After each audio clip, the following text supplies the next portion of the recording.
invitado de hoy a Sin Café como Excusa es un dramaturgo y director teatral español. Es uno de los autores más premiados y representados del teatro contemporáneo y un gran renovador de la escena. Es también conocido por su labor docente y pedagógica. Poco más se puede decir de él. Bienvenido a Telón y Cuenta Nueva, José Sánchez Sinisterra.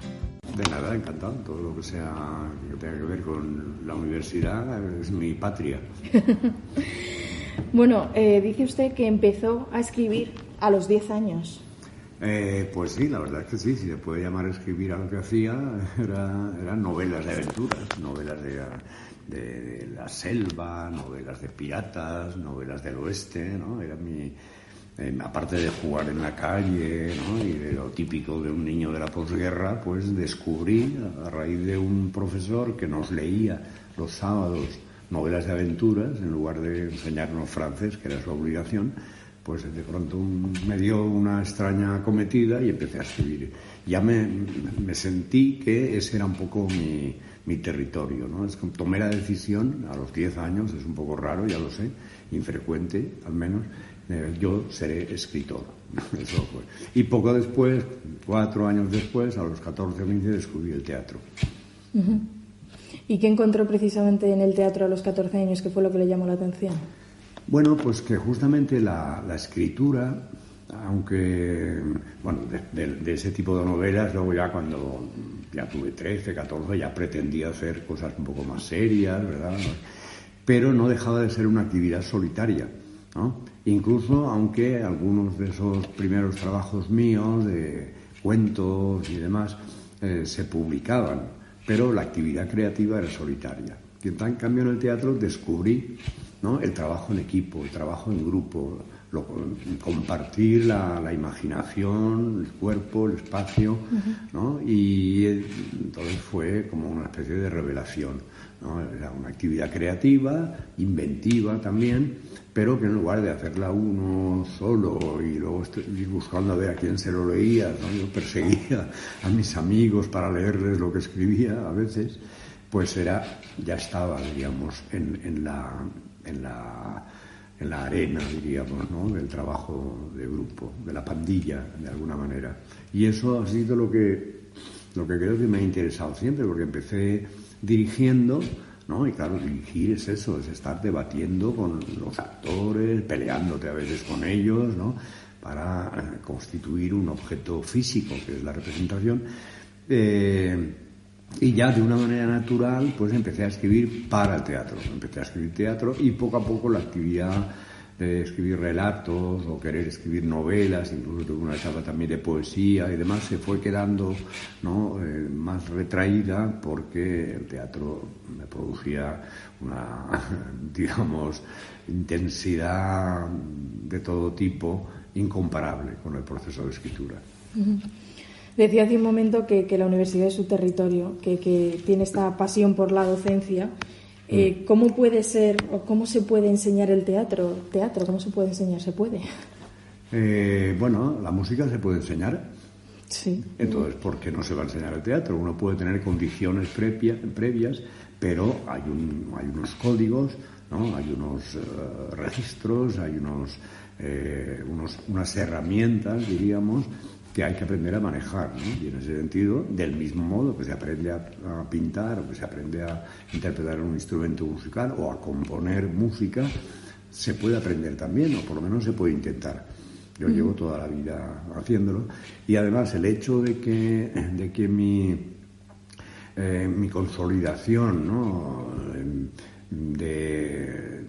o mi convicción de que mi camino iba a ser ese, se produjo en la época universitaria, ¿no? Allí dirigí en la Universidad de Valencia, ¿no?, el TEU, el Teatro Español Universitario de la Facultad de Filosofía y Letras. Luego inmediatamente fundé teniendo todavía 20 años y sin haber acabado la carrera y sin haber estudiado demasiado, pero fundé un aula de teatro para que todo lo que yo iba aprendiendo, leyendo en libros, ¿no?, en libros de teoría teatral o de técnica teatral, pudiera ser compartido con otros. De manera que para mí esa actividad pedagógica, didáctica, tenía que ver con eso, con compartir las herramientas que yo iba adquiriendo para escribir o para dirigir teatro. y ahí me he quedado. Me he pasado toda la vida compartiendo la creación como dramaturgo, la puesta en escena, la investigación naturalmente y la pedagogía teatral.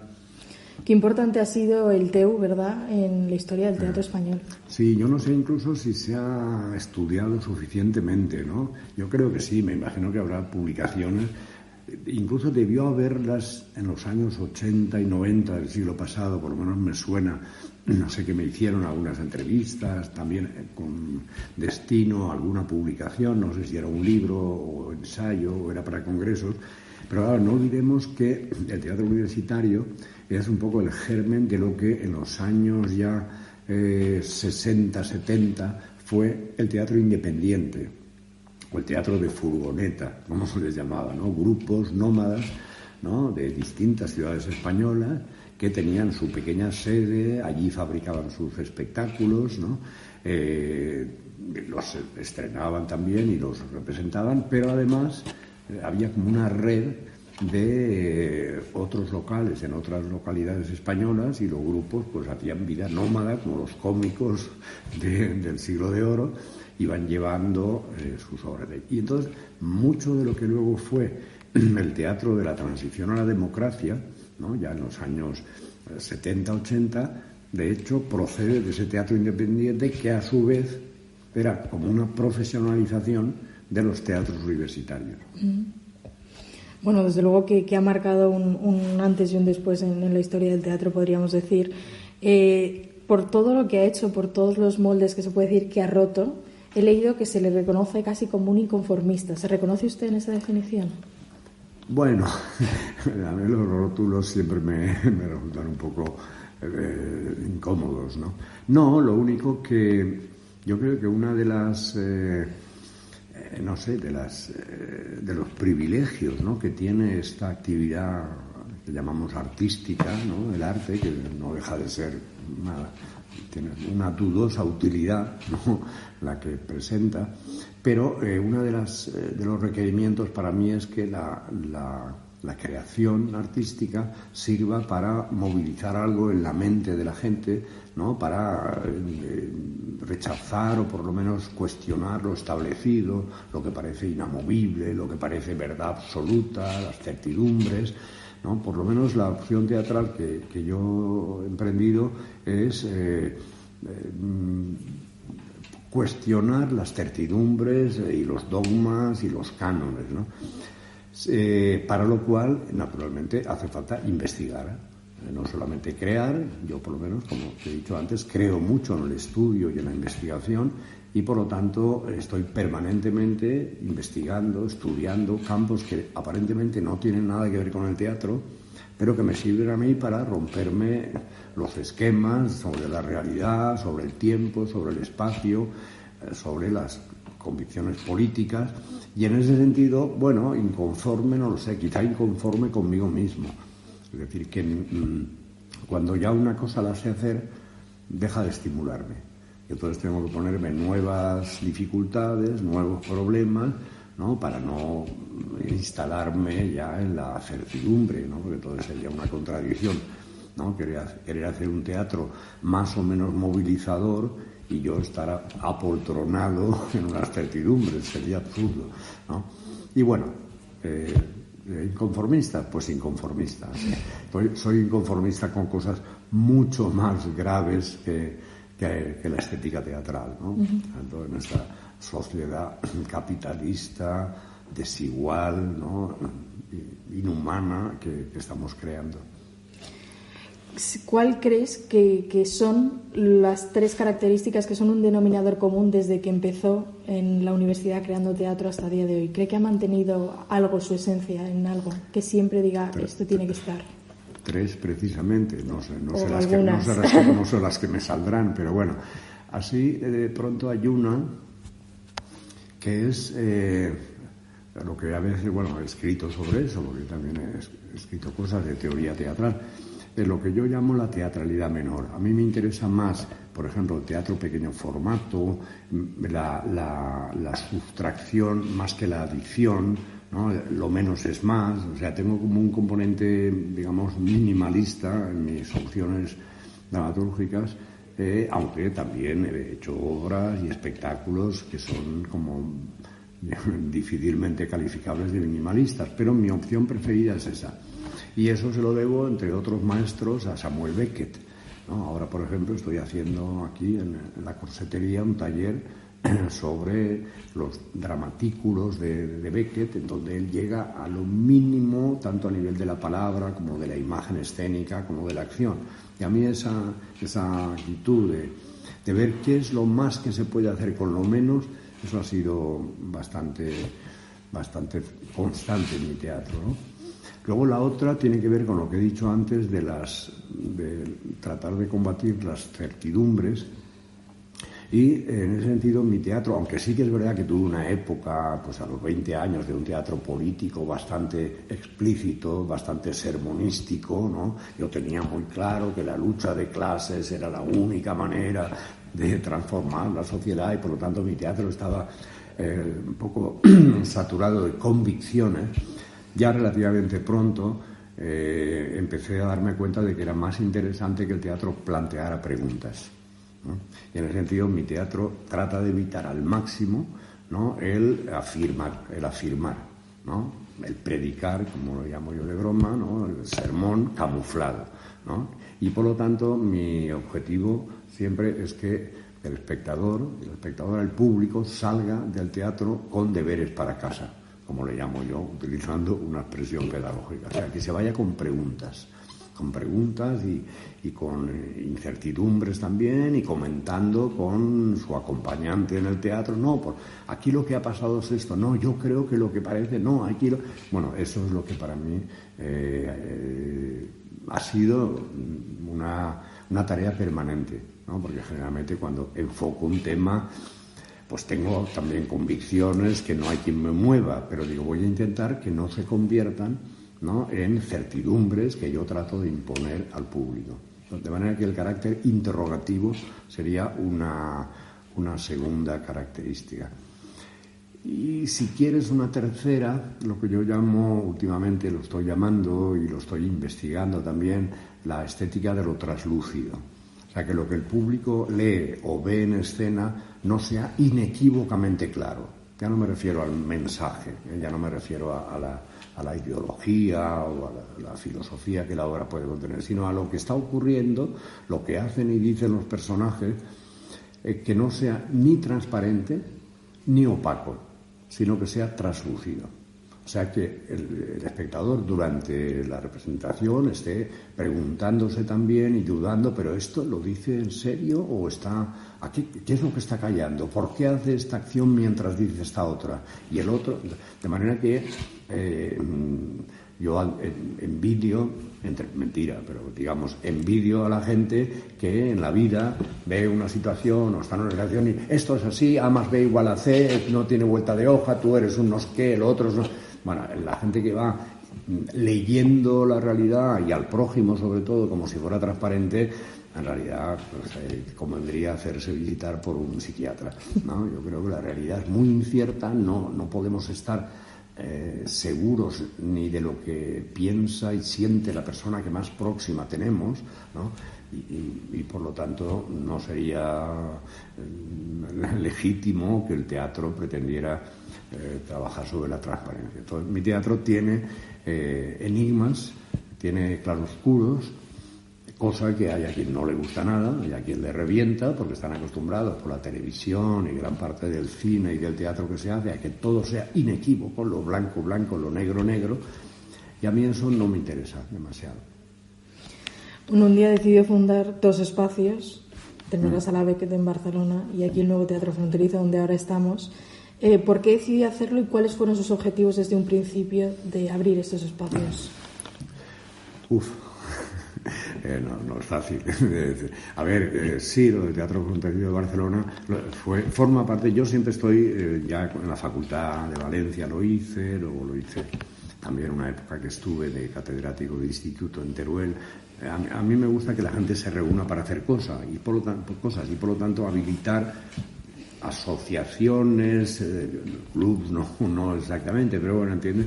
Y por lo tanto lugares, espacios.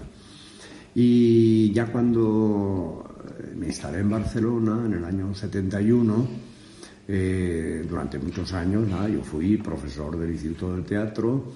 También fundé el Teatro Fronterizo y ensayábamos en locales bastante precarios, pero llegó un momento en que ya había como una cierta línea de trabajo que necesitaba constancia, que necesitaba regularidad, y por lo tanto yo necesitaba un espacio con mejores condiciones.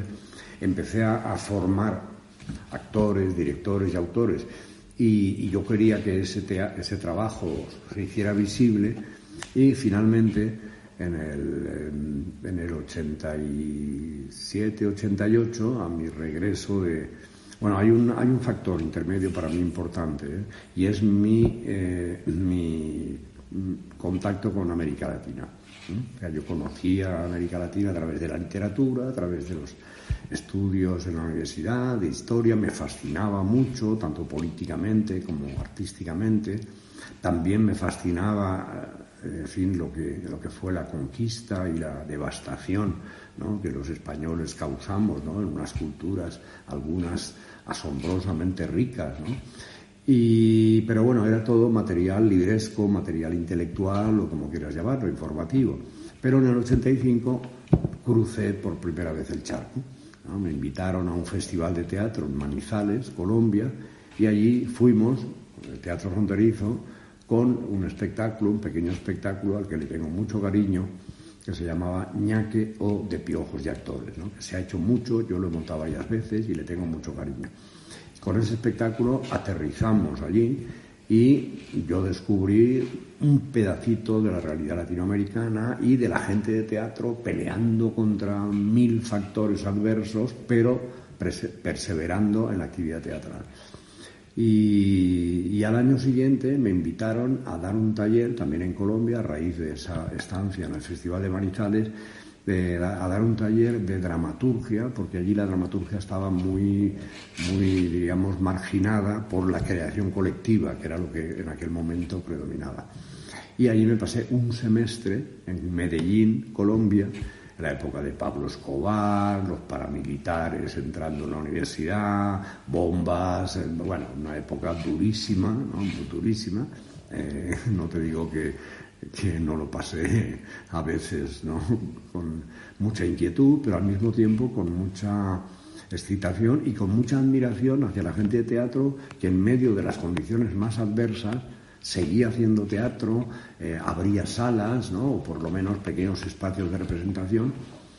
Entonces, cuando regresé vivo y entero de esa aventura en Medellín, entonces me reuní con mi socio de Teatro Fronterizo y le dije, vamos a abrir una sala, ¿no? Toda esta actividad de investigación y formación que estamos haciendo de un modo así siempre precario, vamos a convertirlo en un territorio y vamos a crear en Barcelona un espacio para la formación, la investigación y también la producción y distribución de ese teatro. De ahí nació. Entonces he tenido otras experiencias de ese tipo, y cuando la dejé, la sala, funcionaba perfectamente porque estábamos subvencionados por todas partes. Quiero decir, el Ayuntamiento de Barcelona, la Generalitat y el Ministerio de Cultura de España.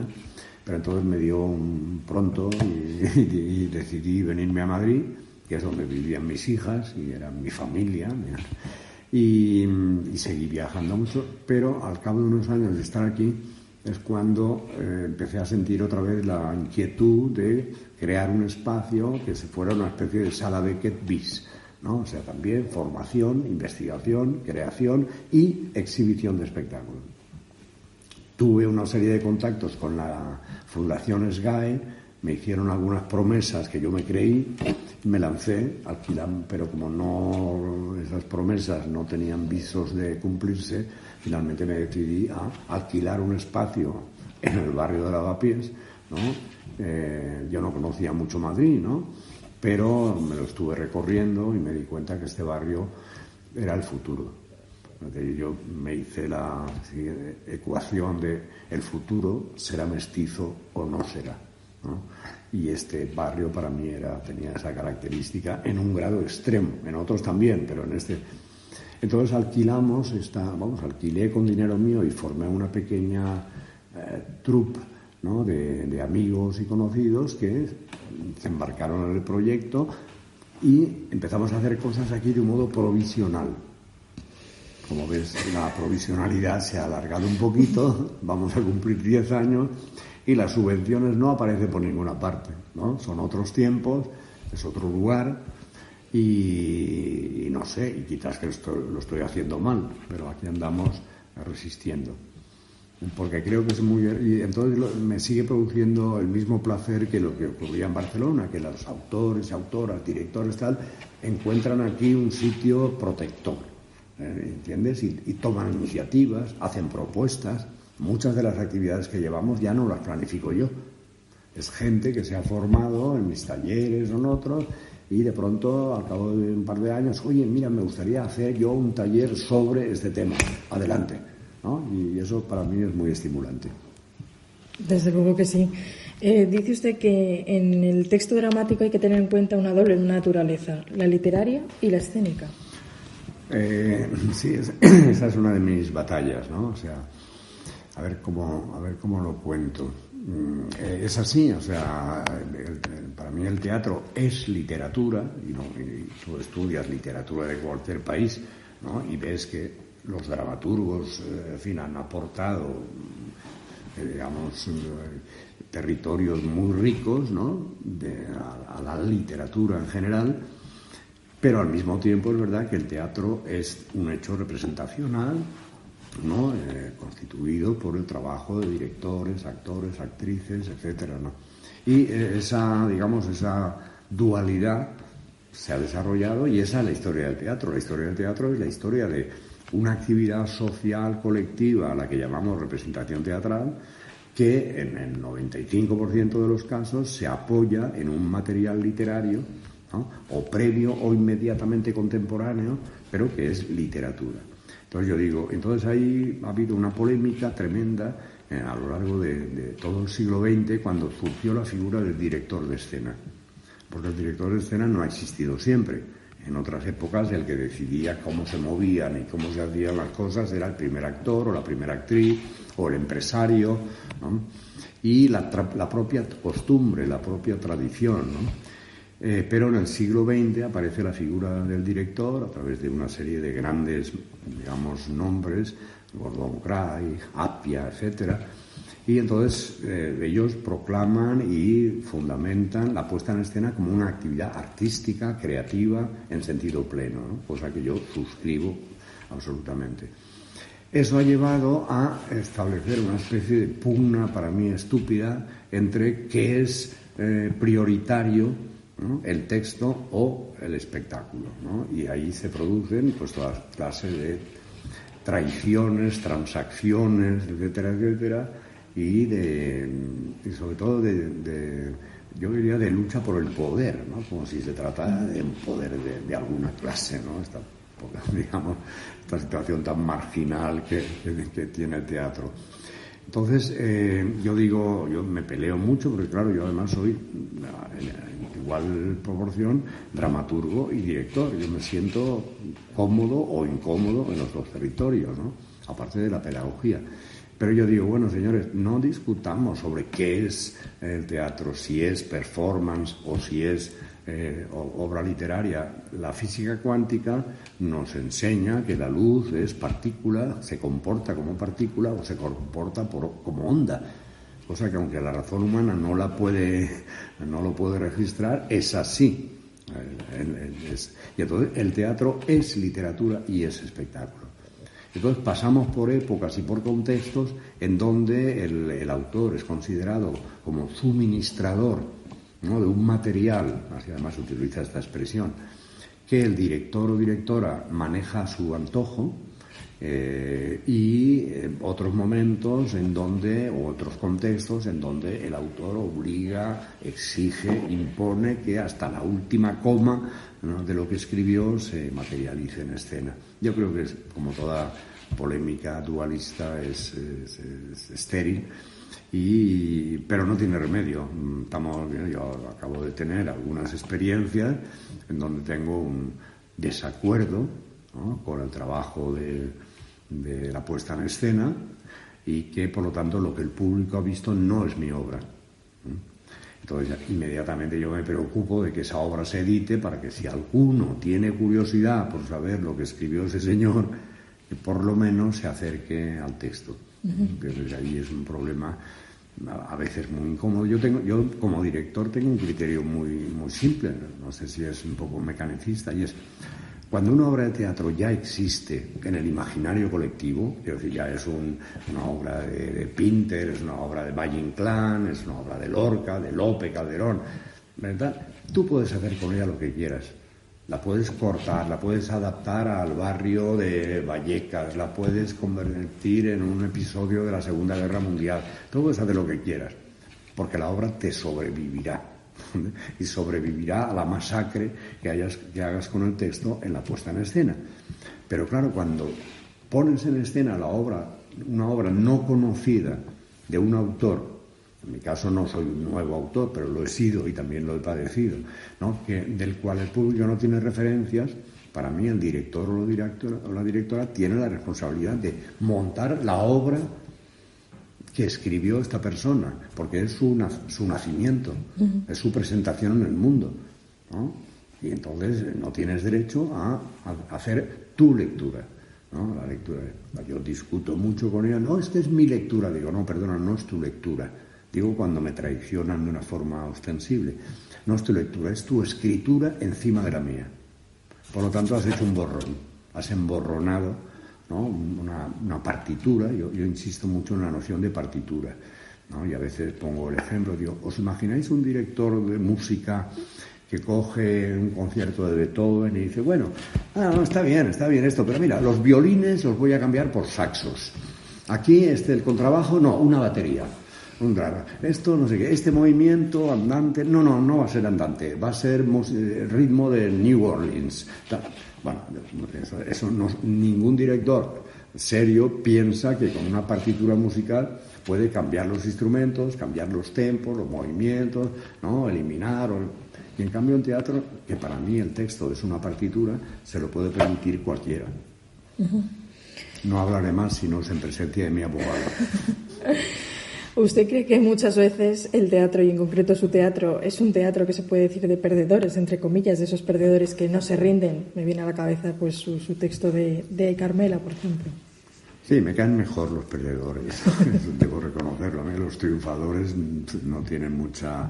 Claro, depende de a qué llamemos triunfo y fracaso, pero así todo es verdad que una de las, de los deberes que uno se impone, ¿no?, puede declinarse en ese sentido, ¿no? Puede declinarse en términos de: vamos a darle la palabra a los que no la han tenido en la historia, ¿no?, o a los que no la tienen en el tejido social, ¿no?, a los perdedores, los marginados.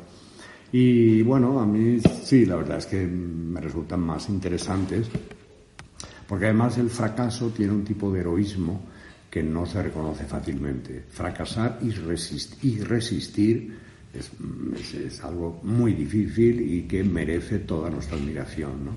Y entonces, hasta el punto de que si encontramos la forma dramática y el ámbito estético adecuado para mostrarlo, ese fracaso se convierte en triunfo.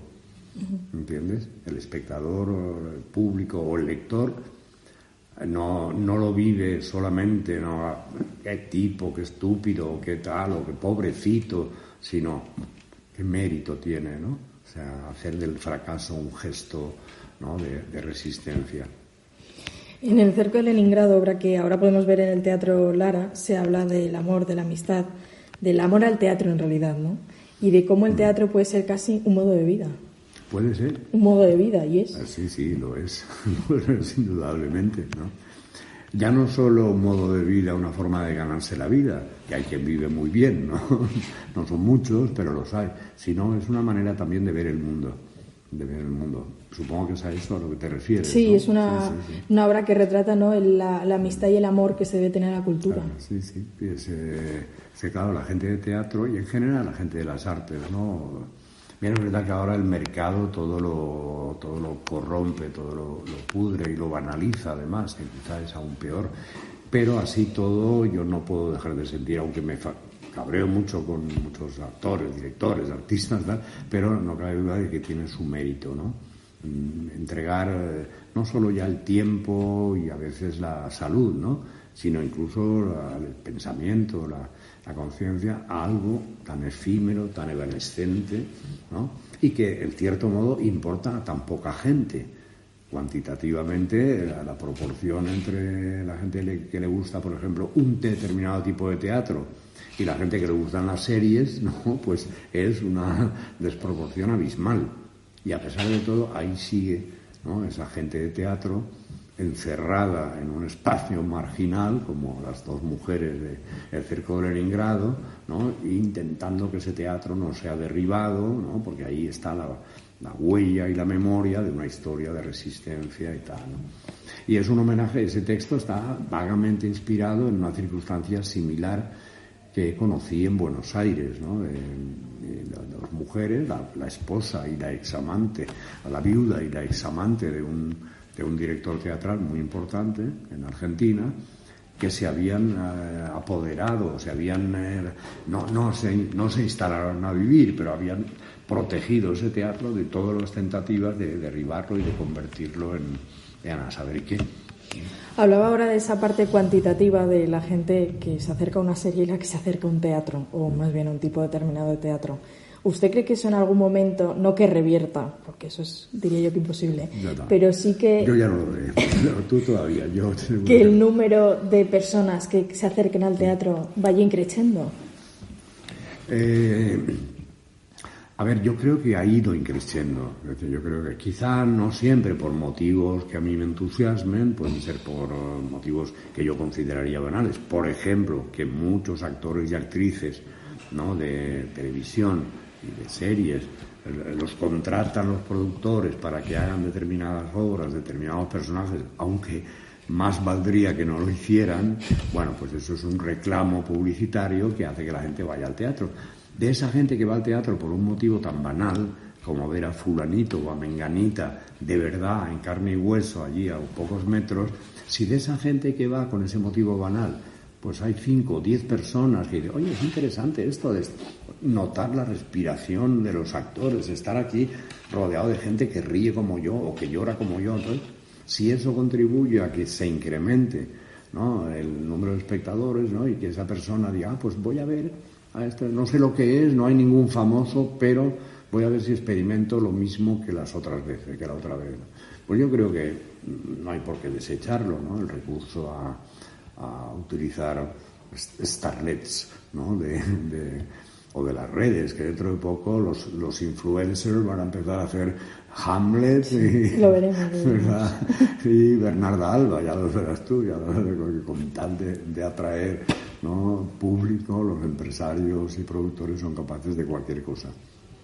Sí, es verdad. Mencionaba antes usted a Beckett, y Beckett decía que tenía una frase que decía que la forma es el contenido y el contenido es la forma. Sí, claro, porque una forma no puede ser inmaterial, no puede ser etérea, tiene que constituirse en torno a una sustancia, digamos, a un tema, a una acción, a una situación, a un personaje. Por lo tanto, la forma ya es contenido, ¿no?, porque incluso la forma condiciona el modo en que esa obra será vista, será sentida, será percibida, ¿no? Por lo tanto, yo lo veo como una ecuación, y lo mismo al revés. Un contenido no es una cosa nebulosa, un contenido ya es un conflicto, ¿no?, una aspiración de alguien, una fuerza que tiende hacia el futuro, ¿no?, alguien que vive en el pasado. O sea, ya el propio contenido segrega, genera y a veces impone una forma.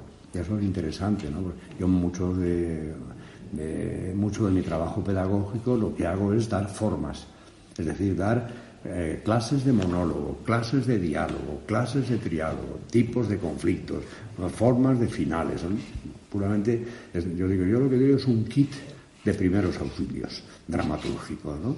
Con esos kits vosotros tendréis una idea, un personaje, tal, pero ahí tenéis las herramientas para no hacer una obra copiada de lo que se está haciendo. Y sí, yo cito muy a menudo esa frase de Beckett, ¿no? La forma es el contenido es la forma. Y así está. Por lo tanto, no solo hay que preocuparse de, como muchos autores, de qué hablo. Yo quiero escribir, quiero decir cosas, pero ¿qué digo? ¿De qué? Bueno, no sé, si no tienes nada que decir, cállate. Pero no solo eso, sino es tan importante como eso el cómo. Hay que estar permanentemente indagando el cómo lo digo, cómo lo organizo, cómo lo hago llegar, ¿no? Y bueno, eso por lo menos a mí me estimula. Y así hemos visto a principios de esta temporada Mosié Goya en el Teatro Fernán Gómez, que era una indagación en Goya, ¿no? En la cara oculta de esa identidad, de ese personaje que a veces parece que ha sido tan desconocido para todos. Si ves mi obra todavía lo desconoces más, sí. porque no sale. No, me interesaba más bien crear ese entorno, ¿no? Que debió ser, imaginarse la convivencia con Goya y encima asistir a la creación de esas pinturas que todavía nos estremecen, ¿no? Las pinturas negras, ahí no lejos de aquí, en la Quinta del Sordo, por la calle Mencía, creo, donde estaba, vamos. Entonces yo lo que hice fue una indagación sobre ese entorno suyo, no solo el entorno de esa extraña familia, ¿no? Que se retiró con él, que era teóricamente su ama de llaves y sus 2 hijos, ¿no?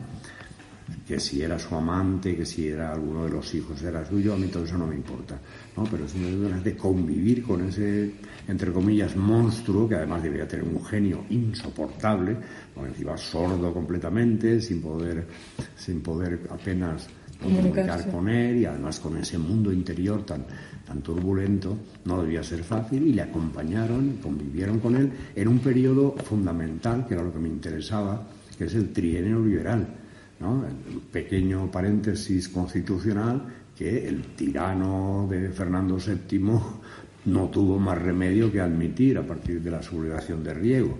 Duró 3 añitos, pero fue un periodo de esperanzas liberales, progresistas, hasta que Fernando VII consiguió el apoyo de todos los gobiernos reaccionarios, las monarquías europeas, y aplastó ese movimiento liberal, y entonces Goya tuvo que irse al exilio.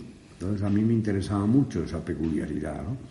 Y eso me llevó a pensar hasta qué punto la historia de España es una máquina productora de exilios. Yo creo que no hay ningún país europeo que haya, digo yo, generado tantas expulsiones masivas de ciudadanos como España. Es una honra que para algunos será muy llevadera, ¿no? Primero los judíos en 1492, luego los moriscos, luego los erasmistas, luego erasmistas, protestantes y todo el que no era católico, apostólico y romano.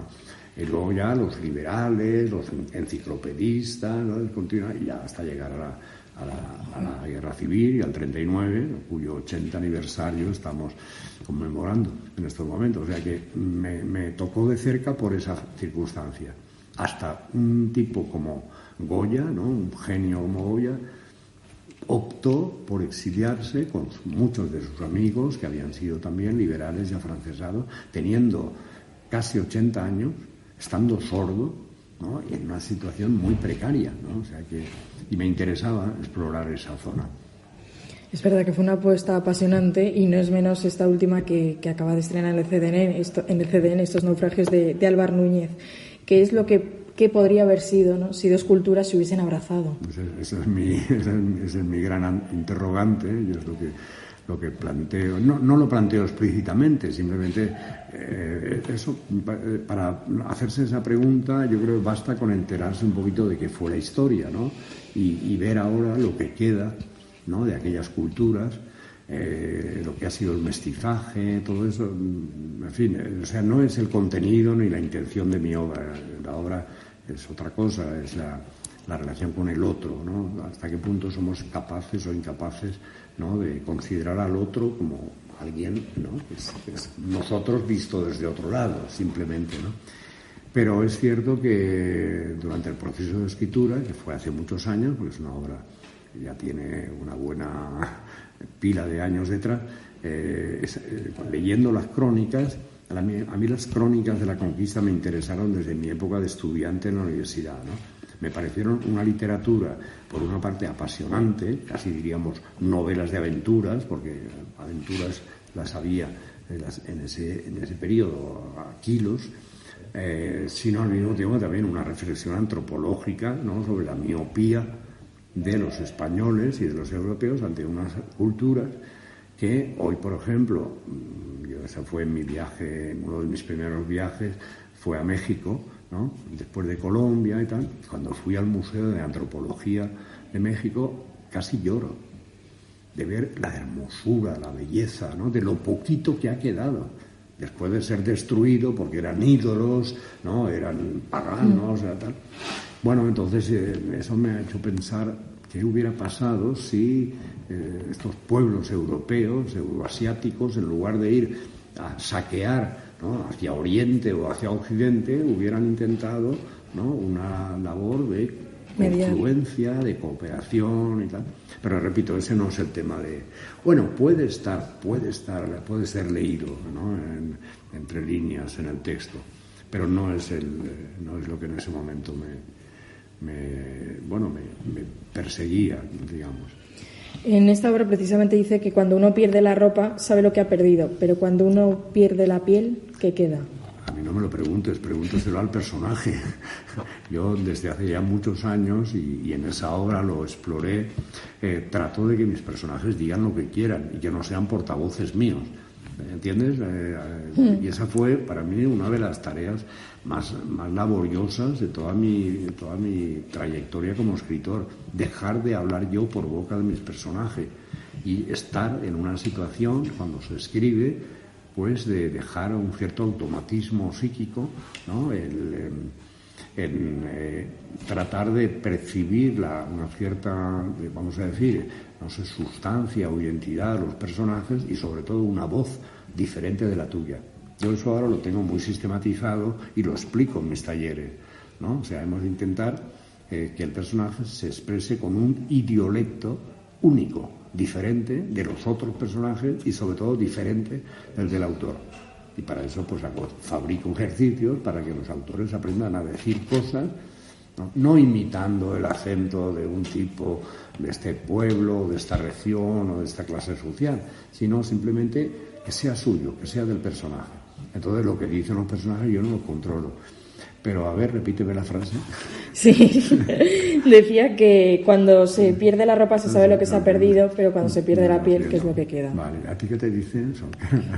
Pues que a mí me diría efectivamente que es verdad que cuando se pierde la piel uno tiene la sensación de que lo ha perdido todo, ¿no? Y que ya no hay... Ya no quedará... Vale. Bueno, pero eso es lo mismo que dice la frase. Claro, sí, eso es lo que me diría, sí. No, pero sí, tiene que ver con eso, tiene que ver con... A ver, lo está diciendo Estebanico el Negro, que es un magrebí que fue en la expedición. O sea, hubo de esa expedición de 400 y pico hombres y mujeres que fueron a la Florida, ¿no?, en busca de otro imperio que se creían que había por allí, como los aztecas, como el imperio azteca. De esos 400 sobrevivieron 4. Estuvieron 10 años, ¿no?, llevando una vida, pero siempre con la obsesión, siempre, los primeros 4 o 5 años con la obsesión de encontrar riquezas, ¿no?, y qué casualidad que uno de esos 4 era un norteafricano, un magrebí. Entonces lo aproveché para ya hablar de lo que entonces, cuando lo escribí en los finales de los 80 y primeros 90, ya empezaba a percibirse, ¿no?, las migraciones, ¿no?, de magrebíes, de gente del norte de África, ¿no?, a Europa en general y a España en particular, ¿no? Y entonces, claro, ahí tiene que ver esa otredad que se manifiesta en la piel. Si pierdes, no sé, no me lo pidas que te lo explique porque no te lo pero tiene que ver con la identidad y con lo que los otros ven de ti. ¿Cree que muchas veces en el teatro pesa más lo que se calla que lo que se dice? Ojalá, eso es mi ideal, y eso lo aprendí de otro de mis maestros, que es Harold Pinter, ¿no?, y incluso antes de Chekhov, ¿no?, en donde las pausas, Beckett también, los silencios son tan significativos como lo que dice. Sí, lo creo. Y no es nada fácil, no es nada fácil, pero eso es una herramienta que es lo que se llama el subtexto, ¿no? O sea, aquello que las palabras velan, ¿no? Y que a veces aparece en las pausas, ¿no? O en el trabajo de puesta en escena y de interpretación tú puedes conseguir que el actor o la actriz esté diciendo una cosa y pensando otra, y que el espectador, por lo tanto, va a sospechar del contenido de las palabras, ¿no? Y eso es apasionante tanto en la escritura como en la puesta en escena y la interpretación. Desde luego que sí. Y ya cerramos esta entrevista, pero antes me gustaría que me dijera, si es que encuentra alguno, ¿cuál es su sinónimo de teatro? Madre mía, eso tengo que trabajar unos añitos todavía para poder dar una definición, ¿no? Pero yo creo que se podría decir que es una especie de juego que tiene, no es una banalidad decir que en cada uno de nosotros hay un periodo que casi llegamos a ser actores, que es en la época del juego dramático infantil, ¿no? Es una actividad simbólica que ayuda a constituirnos como individuos, a relacionarnos con los demás y entonces, bueno, yo lo diría que es como un juego importante, no banal, no trivial, en el que todos ganamos o todos perdemos. Ahí queda. Pues muchas gracias por habernos abierto las puertas del nuevo Teatro Fronterizo y dejarnos charlar con usted. Muchas gracias a vosotras.